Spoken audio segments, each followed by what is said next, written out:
My hair may be my crown and glory, but my name is my inheritance. The wealth of my inheritance is carried in the crevices of the curves of the typography of those who construct the makings of me. Like a shadow, inheritance follows my name around as it gets passed down from one generation, skipping the next delivered to me. What I'll do with my inheritance, I don't really know, but I do know that I am tired. I am tired of people asking me to iron out the three creases that come together and identify me, when all my name really identifies is that it's too large to be contained by a small mind and too cumbersome for a lazy tongue to maneuver over.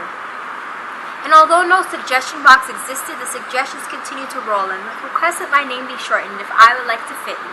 And so for the sake of conversation, I succumb to that temptation, but today I say no more. No longer will I be accepting alternatives to my name, for I am not a thesaurus and I have no synonyms.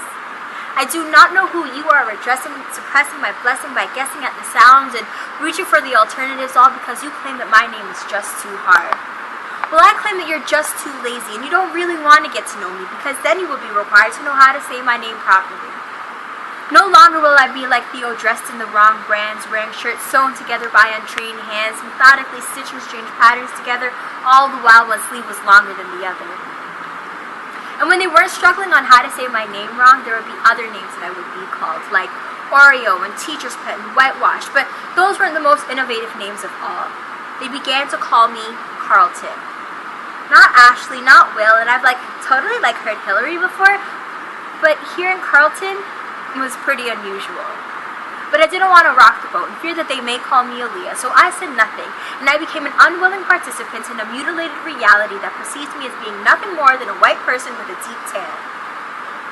Too black to be white and too white to be black, these names were not formed off of the basis of my personality, yet they were placed as the basis that formed my identity, placed as expectations of my behavior to conformity, all the while stifling who I was truly meant to be. So please, when you state my name, I ask that you state it correctly, for it connects me to my family lineage and my ancestry, connecting me to people I've never known before, except through old photos and Papa's monologues. I ask that when you state my name, you state it right. It has a long-sounding E that comes after a silent Y. It's only 3 syllables short and it's only 8 letters long, and it's the name that I've been called since the day that I was born, so I'm not Teacher's Pet or Oreo or a chick with the afro mane. Please call me Alyestal, my God-given name.